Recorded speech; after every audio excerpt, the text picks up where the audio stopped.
ইসলামের শুরু এরকম। আমাদের দেশে ইসলাম শুরু হয়েছে এভাবে, কিয়াম মিলাদ জিয়াফত খাওয়া এটা ওটা যে শুরু হয়েছে, সেই সময় যদি অত কড়াকড়ি শুরু করতো উলামায়ে কিরাম, তখন ইসলামের পক্ষে এত লোক থাকতোই না। তাদের মন চাই কিছু মশালা শুনে শুনে, তাদের মন চাই কিছু মশালা দিয়ে দিয়ে তাদেরকে হাতে রাখছে। এখন আমাদের ইমান মজবুত হয়ে গেছে, এখন আমাদের কোরআন হাদিস পর্যাপ্ত আসছে, এখন আমরা সেই পুরনো ইতিহাস সামনে নিয়ে চললে আমাদের ইসলাম আল্লাহ গ্রহণ করবে? কথা কি বোঝা গেছে? এই জন্য আমাদেরকে কোরআন হাদিস বুঝে বুঝে সামনের দিকে আগাইতে হবে। ও দোস্ত, সামনে একটা বেদাত আমরা করব, একটা বেদাত করব। 5 ওয়াক্ত নামাজের পরে মুনাজাত, যারা হজে গেছেন তারা বলেন, যারা হজে গেছেন তারা বলেন, হজে হেরেম শরীফের ভিতরে 1 ওয়াক্ত আমার মনে হয় মুনাজাত পান নাই। 2-1 হাজি বলেন তো, 1 ওয়াক্ত ফরজ নামাজের পরে মক্কা শরীফে মুনাজাত পাইছেন, মদিনায় মুনাজাত পাইছেন? করলেও দোষ নাই, না করলেও দোষ নাই, কিন্তু করতেই হবে। এইভাবে যদি জবরদস্তি করেন তখন বেদাত হবে। করলি করলাম, না করলি না করলাম, কোনো সমস্যা নেই। বহুত মসজিদে আছে ইমাম সাহেবের চাকরি পর্যন্ত ছুটোই দেয়, মুনাজাত কেন করে নাই? ঠিক না? আর ইমাম সাহেব যদি এভাবে জবরদস্তি করে মুনাজাত করালি, ইমাম সাহেব আরবিতে মুনাজাত দিলি, গোষ্ঠী শুদ্ধ উদ্দরুরি ফেলাই দিতে পারে। হ্যাঁ, ইমাম সাহেবের পিছনে লাগে রয়েছে, যদি মুনাজাত ফিরে না করে ও হুজুরে শেষ করে ফেলাই দেবো। ওত পাইতে বসে এবার ইমাম সাহেব মুনাজাত 5 ওয়াক্তই করে, মুনাজাত আরবিতে করে, আর উনরা সবাই আমিন আমিন করে। ইমাম সাহেব মুনাজাতের মধ্যে বলতেছে আল্লাহুম্মা খুজ আদাই, আরবিতে বলছে, উনরা বলছে আল্লাহুম্মা আমিন, আল্লাহুম্মা খুজ আদাই, আল্লাহুম্মা শাত্তিক শামলাহুম, আল্লাহুম্মা মাসজিদ জামাহুম, আল্লাহুম্মা খরিব বুনিয়ানাহুম, আল্লাহুম্মা সাব্বিদ উজুহাহুম, আল্লাহুম্মা খুযু মাকজাজিজ মুক্তাদির ওয়ালা তুসাল্লিত আলাইয়া মান লা ইয়ারহামুনা। এই কথাগুলো ইমাম সাহেব বলতেছে আরবিতে, আর ওই যে কয়জন তার পিছনে লাগিয়ে রয়েছে তারা সাথে সাথে কয় আল্লাহুম্মা আমিন, আল্লাহুম্মা আমিন। কি কইছে ইমাম সাহেব জানেন? ইমাম সাহেব কইছে আল্লাহ যে কয়টা আমার পিছনে লাগছে ওই কয়টারে ধরো, আর সেই কয়জনে কয় আল্লাহুম্মা আমিন, জি আল্লাহ ধরো। আল্লাহুম্মা আমিন মানে কি? ঠিক আছে আল্লাহ আমরা একমত। ইমাম সাহেবকে আল্লাহ আল্লাহুম্মা শাত্তিক শামলাহুম, ওই কটার ভিতরে গ্যাঞ্জাম লাগাই দাও, সেই কজনকে আল্লাহুম্মা আমিন। আল্লাহুম্মা সাব্বিদ উজুহাহুম, ওই কটার মুখ কালা করে দাও, আল্লাহুম্মা আমিন। ঠিক আছে দাও। আমার মুনাজাত আমি করব, আমার মুনাজাত আমার কি দরকার এটা আমি জানি, আমার দরকার কি ইমাম সাহেব জানে? আমার দরকার ইমাম সাহেব জানে? ইমাম সাহেব রব্বানা জালামনা রব্বানা আতিনা রব্বানা ফাগফির লানা এই কয়েকটা জানে, আর উপরে উপরে কয়েকটা কয়ে দিল, বাকি আমার হাজারো জরুরত আছে। আর আমি ইমাম সাহেবের ওই কয়েক কথার পর, আর বেশিরভাগ মুনাজাত করনেওয়ালা দেখবেন নিজের জরুরত কোন কোন জায়গা আছে সেইগুলোই কয়, নিজের প্রয়োজনগুলো বলে। তাহলে ইমাম সাহেবের প্রয়োজনগুলো বললো, আমরা আল্লাহুম্মা আমিন কয়েকে ইমাম সাহেবের জন্য কবুল করাই দিলাম। আমার কটা তো কলো না, আমার 40 বছরে কালা একটা মাইয়ে রয়েছে, বিয়ে দিতে হবে, তা তো কলো না একবারও। আর ইমাম সাহেব যদি সেইটাই এবার মুনাজাতের মধ্যে বলে আল্লাহ কালামিয়া চাচার কাজলি একটা মাইয়ে 40 বছর বয়স, বিয়ে হয় না, তুমি বিয়ে হরাই দাও। ওই কালামিয়া চাচা কালকে মসজিদে বাইরে রাস্তায় দিয়ে আটতে পারবে? সবাই কবে কাকা আপনার মাইয়ে? আটার কায়দা আছে। এই জন্য কালামিয়া চাচার নিজের কথা নিজের শেষ রাত্রি আল্লাহকে বলতে হবে। মুনাজাত আরবি শব্দের মানে হলো কানে কানে কথা কওয়া, গোপনে শেষ রাত্রি কইতে হবে আল্লাহ আমার বয়স শেষ, ছোট মেয়েটার বয়স কত হয়ে গেল, বিয়ে যদি দিয়ে না যাইতে পারি, কোন জায়গা কোন অ্যাক্সিডেন্ট করে, আমি বড় মহাবিপদে আছি, নেককার দিনদার ইমানদার পরহেজগার কর্মটা একটা ছেলে দেখে আমার মেয়েটারে বিয়ে করাই দাও। এইটা আপনি আল্লাহর কাছে গোপনে বলবেন। যার যার মুনাজাত তার তার, সম্মিলিত মুনাজাত না জায়েজ না তা না, তবে বাধ্যতামূলক না, মাহফিলের শেষে মুনাজাত করতেই হবে, এই কথা বললে বেদাত হবে।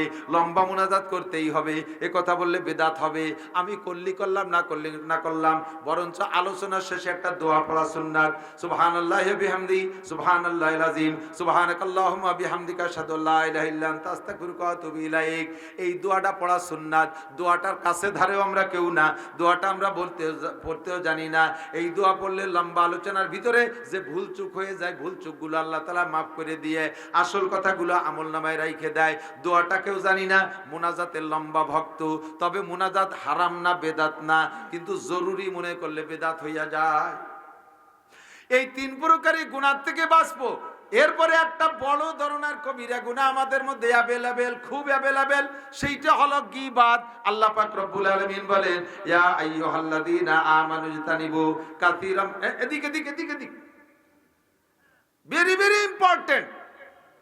99% বলকে 100তে 100% মানুষ এই গুনাহটা আমরা একেবারে অ্যাভেলেবেল করে যাচ্ছি, কিন্তু এর গুনাহই মনে করি না। অথচ এই গুনাহটাই চরম ক্ষতি। গুনাহ দুই প্রকার, একটা হলো হুকুকুল্লাহ, একটা হলো হুকুকুল ইবাদ।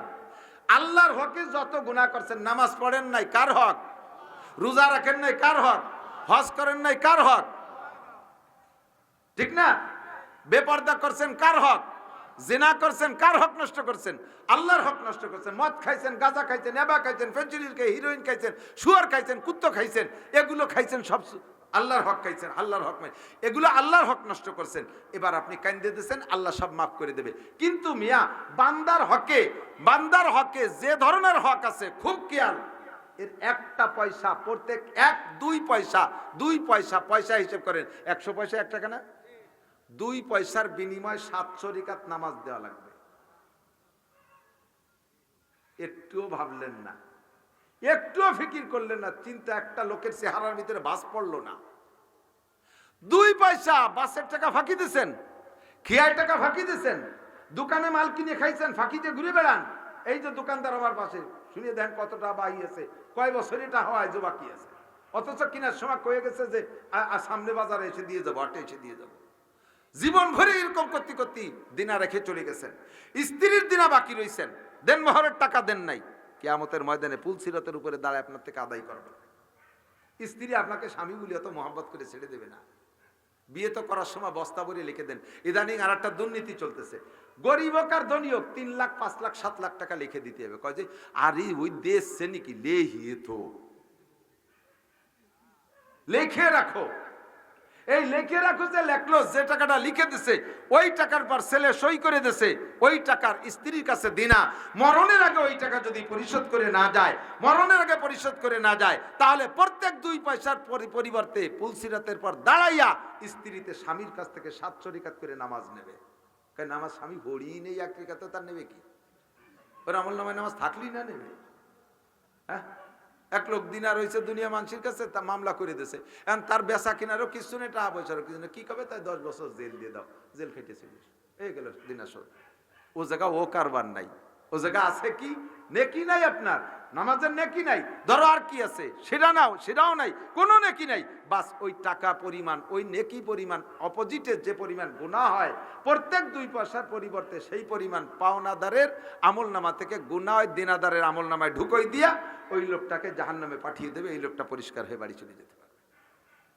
হুকুকুল ইবাদ, একটা লোকরে গালি দিয়েছেন, জাযাউ সাইয়্যাতিন সাইয়্যাতুম মিসলুহা, গালি দিয়ে ফেলেছেন ভুল কর্মে, তাকে বলবেন তুমি আমার একটা গালি দিয়ে দাও, তুমি আমার একটা গালি দিয়ে দাও, শোধ হয়ে যাক। আমার উস্তাদ হযরত মাওলানা শফিউল্লাহ রাহমাতুল্লাহ আলাইহি, গহরডাঙ্গা মাদ্রাসা শাইখুল হাদিস চৌবনী হুজুর রাহমাতুল্লাহ আলাইহি, মাঝে মাঝে কখনো বলছি কিনা মনে নাই, আমি একদিন হযরত মাওলানা আলী হোসেন সাহেব হুজুরের ওয়াজের বড় ভক্ত ছিলাম। বড়গুনি মাদ্রাসা আলী হোসেন সাহেব আসবে শুনি, আমরা 4-5 জন বলছি চৌবনী হুজুরকে, হুজুর আমরা একটু আলী হোসেন সাহেব হুজুর ওয়াজ শুনতে যাবো বড়গুনি মাদ্রাসায়। হুজুর বেশিরভাগ উর্দুতে কথা বলতেন, ভারতে পড়ছেন, হুজুর উর্দুতে বলতেন, রাত মে ঘন্টা হোগা, রাতে ঘন্টা হবে। তাতে আমরা এই কজন বুঝছি যে তোমরা গেলি যাও, অনুমতি দিয়েছে, কিন্তু আমি রাত্রে পড়াবো। আমরা এই বুঝে, আমাকে তো ছুটির দরকার, আমরা ওই সাইড বুঝে নিছি, কিন্তু বুড়ো যে আমাকে ছুটি দেই নেই তা জানি না। আমরা কজন চলে গেছি রাতের বেলা, হুজুর এই হাদিসের রিডিং পড়ে ছাত্ররা, হুজুর আলো তর্জমা বলে, আমি রিডিং পড়ি হুজুরের ঘন্টায়, কিন্তু আমি নেই, আমি গেছি অশুনতি, আমার স্থানে যে রিডিং পড়তে গেছে সে আটকে গেলি, হুজুর চোখে দেখেন না, হুজুর চোখ মুখস্থ পড়ায়, অন্ধ হয়ে গেছে। তো হুজুর বলতেছে নাসির কাহা গিয়া, কয় যে হুজুর অশুনতি গেছে। ও যদি ভালো ভর্তি পারে তাহলে আমাকে কপাল এরকম খারাপ হয় না, ও মায়ের খাইয়ে আমাকে কপাল খারাপ করে ফেলাইছে। এখন ঘন্টা নেই হোগা, পড়ানো হবে না, চলে গেছে রাগ করে। মসজিদে ঈশার সমাজে ফাটায় নইছে চিল্লে পাল্লা করে। মোহতান সাহেবকে বলতেছে, নাজেম সাহেবকে বলতেছে, এই যে কটা অশুনতি গেছে এদের নাম না কাটলে আমি মাদ্রাসায় পড়াবো না, আমি মাদ্রাসায় থাকবোই না, আমাদের নাম কেটে দিতে হবে। মৌলানার ক্লাস, লাস্ট ক্লাস, আমি ক্লাসে ফার্স্ট বয়, নাম কেটে দেবে। আসছি অশ্বিনের রাত্রে ফজরের নামাজ পড়ার পরে বগুড়ার হুজুর রহমতুল্লাহ আলাইহি বলতেছে, নাসির সর্বনাশ করছে, এই ক্লাসের নাম কাটা খাইলে জীবনটা ভরে তুমি মুহাদ্দিস হবা, মুফতি হবা, তোমার নামে এই দাগটা থেকে যাবে, লাল কালির দাগ। তোমরা এই কয়জন তাড়াতাড়ি হুজুরের কাছে সমাধান করো। আমরা বললাম হুজুর যাইতে তো সাহস পাচ্ছি না, আপনি একটু চলেন। কয় যে কের যার কায়দা নাই, যার যার ঝামেলা সেই মিটেও। বলি যে রাগ হইছে, কাশিনী হুজুরও যেতে পারবে না সামনে, মোহতান সাহেব হুজুরও যাবে না রে, তোমরা যাও।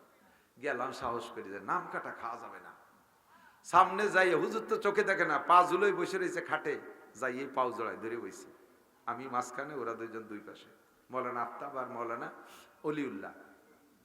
আমি সামনে, পাও ধরার সাথে সাথে মুখস্থ সহে দেয় না তো, কিল শুরু করছে, ঘুষি।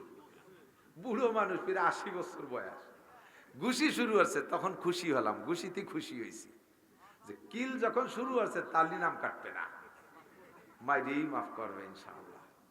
কিন্তু মাইরে যদি তৃপ্তি না পায়, তাহলে মাইরে আবার মসজিদে নিয়ে মারবে না, মারামারি হিনতে শেষ হয়ে জাতি হবে। কিলে বুড়ো মানুষ সহে দেয় না, একটা ফাঁকা জায়গায় দিয়ে চলে যায়, একটা লাগে একটা লাগে না। আমি খাটের নিচে লাঠি পাইয়ে ধরিয়ে দিছি, আমি নিজে হাতে লাঠি, এরকম মোটা লাঠি, আর আমি বরাবর চলছে ধুমসাবে, আমার পিঠেই বেশি, ডানি বামে মাইর চলতেছে, ঘুরিয়ে ঘুরিয়ে পিটেছে, লাঠি গুঁড়ো গুঁড়ো হয়ে গেছে 3 জনের পিঠে। এর গাড়ের থেকে নিয়ে মাজা পর্যন্ত লম্বা লম্বা দাগ। আমার মৌলানা পাশ করার পরও আরো 5-6 বছর মধ্যে পিঠে দাগগুলো ছিল। ছাত্রদের সামনে আমি গেঞ্জি খুলে গোসল করতাম না, পড়াইতে এসে এই দাগগুলো দেখা যেত, এরকম ছিল মাই। মার্চে কাঁদতেছি, আমরাও 3 জন কাঁদতেছি, মার সব জমা, 1400 ছাত্র শিক্ষক সব জমা হয়ে গেছে, কাঁদতেছে সবাই, আমাকে কান্না দেয়, হুজুর এবার কাঁদতেছে। এই কান্নাকাটি করে টুরিয়ে চলে গেছি, ক্লাসে গেছি, যে বসছি, আমি ডান পাশে বসি। হুজুর মৌলানার ক্লাসের ছাত্রকে স্বাভাবিক উস্তাদরা পিটেই না, কিন্তু উনি সবাই পিটে। ওনার লাঠি 3 খেন, একখান হলো 1.5 হাত, ওইখানে হলো আমারে বেড়ানোর জন্য, আর একখান 3 হাত, এই 3 হাতের মধ্যে যারা, আর একখান 8-9 হাত লম্বা কুঞ্চি, ওই দূরিয়া লাগে পিটানোর জন্য। উনার মায়ের সবাই খাইছে, তা আমি খাইছি সবচেয়ে বেশি, আল্লাহর রহমতে। এই পাশ ফুলিয়ে গেছে বাড়ির টেলা। তো ক্লাসে যাইয়া আমার পাশে, ওই চোখে তো দেখে না, বলছে নাসির কাহা, জি হুজুর, গায়ে হাত দিয়েছে, মাথায় হাত দিয়েছে। আমি মনে করছি যে মারছে, এটা সেটা আদর করো। অলিউল্লাহ কাহা, জি হুজুর, এ দাঁড়াও, সামনে আছে। আফতাবউদ্দিন কাহা, এ দাঁড়াও, কাছে ডেকে নিয়ে আসছে। আমার গায়ে হাত দিয়েছে, হাত দিয়ে আস্তে আস্তে আস্তে আস্তে গা মালিশ করতেছে। আমি কেউ বুঝতে পারিনি, মনে করছি যে আদর করে শেষ করবে। যাইতে যাইতে পা হাতে পাইয়েই দড়ি বসে, 2 পাও 2 হাত দিয়ে এমন ভাবে ধরছে, ছুটতে পারতেছিলেন। পায়ে ধরে মাপ চাই, তোমাদের সকালে রাতের অন্যায়ের চাইতে সকালে মায়ের বেশি হয়ে গেছে। রাতে যা অন্যায় করছো, সকালে মারছি, মায়ের অন্যায়ের চেয়ে বেশি হয়ে গেছে, মাপ চাই, মাপ করে দিতে হবে, মাপ না করলে ছাড়বো না। এখন সবাই কাঁদতেছি, পুরো 45-55 জন ধরে কাঁদতেছি। কোন তামাশা শুরু হলো, বুড়ো কি শুরু হলো? যতক্ষণ পর্যন্ত না বলছি যে জি মাফ করে দিছি, অতক্ষণ পর্যন্ত পাও ছাড়েনি। আমার উস্তাদের বেশি মানে বেকায়দা হয়ে যাবে ভাষা, কমপক্ষে এতটুকু বলি, গায়ের থেকে যে লোমটা অনায়াসে ঝরে যায়, আমি তার সমানও দাম রাখি না। হুজুর চিজবা কেঁদে কেঁদে বললেন, तुम आज ही ले मुझसे इंतकाम, बरोज़े क़यामत न रखे ये काम, खुदा पास मुझको अदालत ना हो, बरोज़े क़यामत खजालत ना हो। প্রতিশোধ নেওয়ার দরকার আজই নিয়ে নাও, কিয়ামতের দিনের জন্য রেখো না। ও বাবা, আমার সব আমল দিয়ে আমি জান্নাতের উপযুক্ত হয়ে যাব। তোমরা এই কয়জন যদি আজকের এই বিচারের কারণে আমাকে আমার নামে মামলা দাও, আমি যে অন্যায় করেছি, অতিরঞ্জিত করেছি, আমাকে জান্নাত থেকে ঠেকাই ফেলতে পারবা তোমরা। বিচারটা তোমরা আজই করে নাও। ওই পর্যন্ত শেষ নয়, এবার জোহরের সময় মসজিদে যাইয়া 1400 ছাত্র এবং উস্তাদ বর্গ প্রায় 40-45 জন, সকলের উপস্থিতিতে মসজিদে সালাম ফিরানোর পরে সবাই রে বললেন বসবেন, সবাই নামাজের পরে সুন্নতের পরে বসবেন। সব বসে গেছে, এবার ওই জায়গা দাঁড়াইয়া হুজুর আবার সবাইকে বললেন, সকালবেলায় 3 জনরে আমি মারছি, ওদের অন্যার চাইতে মায়ের বেশি হয়ে গেছে, ক্লাসের মধ্যে আমি পায়ে ধরে মাপ চাইছি, ওরা 3 জন আমারে মাফ করে দিয়েছে, আপনারা সবাই সাক্ষী থাকেন। অমিয়া বৌতি একটু অন্যায় করে চুল ধরে একেবারে গোপিটেন পিটাইতে থাকো, ছেলে মেয়ে অন্যায় করে অন্যের চেয়ে পিটাও বেশি। এ মাদ্রাসার উস্তাদরা সামান্য অন্যায় করছে, ছাত্র সবক একটু ভুল করছে, মুখের মধ্যে গামছা বইরে দিয়া একেবারে হাত পাও বাঁধে গরুর মতো পিটাইতে থাকো। সাবধান তাইকো, এ পিটেন কিন্তু ব্যাক হবে, একই পিটেন কিন্তু ফেরত খাইতে হবে, কিয়ামতের ময়দানে পিটেন কিন্তু ফেরত নেওয়া লাগবে। এটা হলো হুকুকুল ইবাদ। ওই লোকটা যতক্ষণ ক্ষমা না করবে, অতক্ষণ পর্যন্ত ক্ষমা হবে না। এমনকি গরুতে আপনার গৃহপালী গরুতে অন্যায় করছে, তারপর রাগ করে করে পিটাইছেন, যে পরিমাণ অন্যায় করছেন তার সে পিটাইছেন বেশি। কিয়ামতের ময়দানে আপনারে ময়দানে নামাই দিয়া গরুটারে বলবে তোমার বিচার তুমি আদায় করো। ধারালু শিং বানাই দেওয়া হবে, আর ধারালু দাঁত বানাই দেওয়া হবে, পায়ে বিষাক্ত খুর বানাই দেওয়া হবে। পাড়াও গুতাও আর কামলাও তুমি প্রতিশোধ নিয়ে নাও। এভাবে তাকে দিয়ে আপনার তার প্রতিশোধ নিয়ে হবে, আপনার কাছ থেকে বিচার আদায় করে নেবে। হুকুকুল ইবাদ, মখলুকের হক সাবধান। আপনি আর একজনের সম্পর্কে সমালোচনা করছেন, এর নাম হলো গীবাত। আল্লাহ পাক বলেন ইয়া আইয়ুহাল্লাযীনা আমানু ইজতানিবু কাসীরাম মিনাদ-দন, হে ঈমানদাররা মানুষের প্রতি কুধারণা থেকে বাঁচো। মানুষের কাসীরাম মিনাদ-দন, বেশি বেশি কুধারণা থেকে বাঁচো। কারণ ইন্না বাদাদ-দন্নে ইসমুন, কিছু কিছু কুধারণা এগুলো গুনার কারণ হয়ে থাকে। ধারণাগুলো গুনাহ। এরকম মনে হতে পারে, ও মনে হয় এই করতে পারে, ও মনে হয় এই করতে পারে, ও বাড়িতে এসে গেল, এ মোবাইল ওই মনে হয় চুরি করছে। এরকম একটা ধারণা করে কি করে না? বেশিরভাগ ধারণা গুনার দিকে চলে যায়, বেশিরভাগ ধারণা গুনার দিকে চলে যায়। এবার আল্লাহ কয় ওয়ালা ইয়াক্তাব বাদুকুম বাদা, একে অপরের গীবাত করো না, একে অপরের গীবাত করো না। গীবাত কি? গীবাত কি বুঝতে মোটে রাজি না, মনে হয় পছন্দ হচ্ছে না আওয়াজ। এই গুনাহ সকল বলছি, আমি আগে বলছি 100% মানুষের গীবাতের গুনার ভিতরে। আমি আপনাদেরকে আগে একটু অনুমতি দিয়ে রাখতেছি, এই শীতের রাত্রে আমাদের মতো ছোট মানুষ আসছি, আমাদের কারণে আপনারা কত মানুষ এসে বসে আছেন এত রাত পর্যন্ত। নিশ্চয়ই আমাকে মহাব্বত করেন, ভালোবাসেন না? আমি আপনাদের সবাইকে ভালোবাসি। তা আমি আপনার ভিতরে ভালোবাসাটা যেন কিয়ামত পর্যন্ত ঠিক থাকে।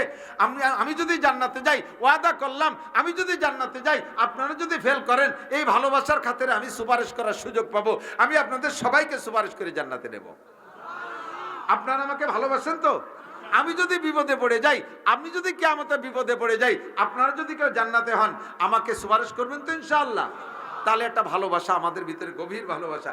এই ভালোবাসার খাতিরে আমি আপনাদের সকলকে অনুমতি দিলাম। আমি মৌলানা নাসিরের যদি কোনো দোষ আপনার জানা থাকে, এইটা অন্যকের কাছে আমার আড়ালে বলার নাম গীবাত। আর আমি যেটা করি নাই এটা যদি বানায় বলেন, এর নাম মিথ্যা অপবাদ।